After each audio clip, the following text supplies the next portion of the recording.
Everyone, welcome और welcome back. तो आज हम बात करने जा रहे हैं एसएससी सीजीएल 2020 डीवी के बारे में, which started on 16th of August I feel and 10th of September तक है शायद। मेरा हो चुका है, तो क्या मिस्टेक्स है जो आपको अवॉइड करनी है just so you won't get rejected in that, और मेरा एक्सपीरियंस मैं शेयर करूँगी। So let's dive into it.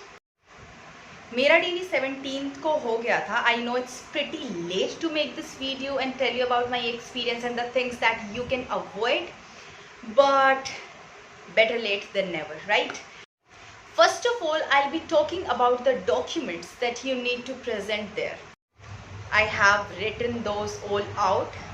So first thing first, admit card और एक identity proof, आधार कार्ड हो, उसमें पैन कार्ड हो, कोई भी आइडेंटिटी प्रूफ रखना, बिकॉज उन दोनों के बिना तो एंट्री ही नहीं होगी। I am so sorry if you can hear the music because there is a function going on right now in my street and you know it's kind of loud, but या admit card और एक ID proof must है, because उसके बिना तो entry ही नहीं होगी। Then we come to the documents that are important for all without any discrimination.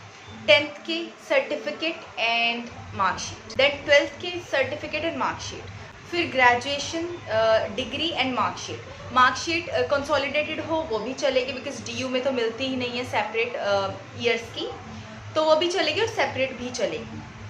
फिर आते हैं दो फोटोज़, वैसे एक ही चाहिए बट जस्ट इन केस दो लेके जाना।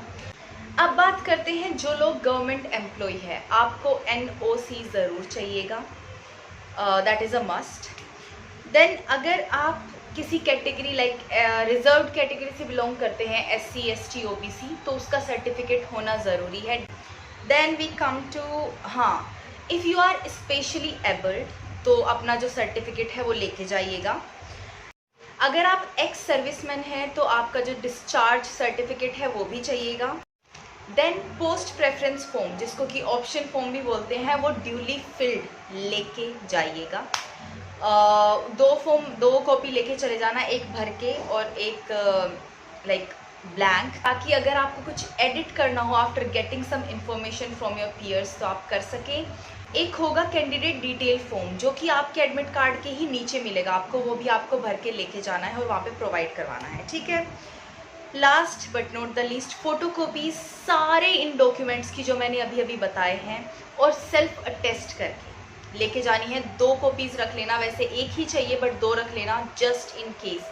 आई am someone who like to be on the safer side, because 2 ले जाने में कोई फ़र्क नहीं पड़ता, तो 2 लेके चले जाना। And this was it about the documents that you require. अब एक इम्पॉर्टेंट चीज़ जो मैं आपको बता देना चाहती हूँ, वैसे प्रोविजनल चल जाते हैं, ओके। आपकी प्रोविजनल डिग्री हुई चल जाएगी, आपकी प्रोविजनल मार्कशीट हुई चल जाएगी, बट जो आपका फॉर्म होगा ना, जो आपको दिया जाएगा, उस पर 4 ऑप्शंस होते हैं, okay, withheld, provisional and rejected. I feel वो टिक करा जाता है अकॉर्डिंगली कि आपने पास कर लिया डीवी, या फिर आपका विदहेल्ड करा गया है अभी, या फिर आपने प्रोविजनल शो करे हैं, या फिर आपका रिजेक्ट हो गया है। तो जो लोग प्रोविजनल, मेरे ही बोर्ड में एक लड़का था जिसने प्रोविजनल शो करा था और उसका ओके टिक नहीं हुआ, प्रोविजनल हुआ। मैं ये नहीं बोल रही हूँ कि you will be rejected if you are showing your provisional certificates, but तसल्ली तभी होती है मन को जब वो ओके टिक करके आए, राइट। वैसे कोई दिक्कत नहीं है, आप बाद में शो कर सकते हो जब डिपार्टमेंटल होता है, बट मेरे हिसाब से अगर आपके पास टाइम है, सी if you don't have time और आपके पास सिर्फ प्रोविजनल है तो कोई बात नहीं, आप प्रोविजनल लेके जाओ, वो मतलब उससे रिजेक्ट नहीं होता है, बट अगेन मन की तसल्ली नहीं होती है जब तक वो ओके टिक नहीं होता है। आपका प्रोविजनल पे टिक होके आएगा फिर, अगर आप प्रोविजनल शो करते हो तो। और दूसरी बात, अगर आपके पास टाइम है, बिकॉज 10th of September तक हैं, तो प्लीज़ मैं यही सजेस्ट करूँगी आप जाएं, अपनी जो डिग्री है वो लेके आएँ। लाइक लेके आ सकते हो तो लेके आए, क्योंकि जो मेरे बैच में जो कैंडिडेट था उसने भी लाइक वो काफ़ी डिस्टर्ब सा लग रहा था after getting the provisional area ticked. So ये आपके साथ ना हो तो देख लेना, अगर आपके पास टाइम नहीं है तो कोई बात नहीं, हो जाएगा, बट अगर है टाइम तो प्लीज़ जाके ले आए। Let's come to the experience that I had while appearing for the DV for SSC CGL। मेरा DV दिल्ली में CGO कॉम्प्लेक्स में हुआ था, और आई थिंक सारे नॉर्थ वाले बच्चों का वहीं होता है। नियरेस्ट मेट्रो स्टेशन है JLN स्टेडियम, वहाँ पे आप एग्जिट करके और लेफ़्ट ले लेना है, हाँ right. Left and then again left. तो वहीं पे है बिल्कुल पीछे, जब आप एग्जिट करोगे उसके बिल्कुल पीछे जाना है आपको, वहीं पे CGO कॉम्प्लेक्स है। फिर आपको एक रीजनल ऑफिस समथिंग लिखा होगा, वहाँ पे आपको सामने वेट करना होगा। You will be called by your names and board number.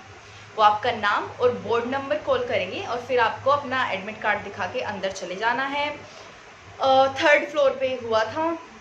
फिर वो आपको एक फॉर्म देंगे, आपको वो भरना है, वहाँ पे वेटिंग एरिया में बैठ जाना है। देन कोई सीक्वेंस के साथ नहीं जाता। अगर आपके बोर्ड जो आपका बोर्ड है उस वाली टेबल पे कोई नहीं है तो वो खुद ही बुला लेते हैं कि अगर इस बोर्ड नंबर से, फॉर एग्जांपल आपका बोर्ड नंबर 1 है और उस वहाँ पे तब कोई बच्चा नहीं है, तो वो बोलेंगे कि बोर्ड नंबर 1 से जो भी है वो आ जाओ। तो आप जाओगे, आप अपने डॉक्यूमेंट्स चेक कराओगे, फिर आपको प्रेफरेंस फॉर्म चेक करा जाएगा कि if you have filled any post that you are not eligible for. वो आपको बताया जाएगा कि इस पोस्ट के लिए आप एलिजिबल नहीं हो लेकिन आपने भर रखी है, इसके लिए आप हो। फिर आपको इसी का वो भी एक कॉपी रखेंगे और एक कॉपी वो आपको देंगे, and then you are good to go. This was all the thing that was done. I mean, it just took around 45 minutes पूरे प्रोसेस में, not more than that. और बहुत ही easy peasy प्रोसेस था. Don't be nervous about it. And nervous तब भी नहीं होना है अगर आपके पास provisional है, because again वो रिजेक्ट नहीं होगा, आपको बाद में दिखाना होगा। Just in case you have time, you can bring your originals from your college और university. If you don't have time then don't worry, you can just take your provisional with you and you will be good to go.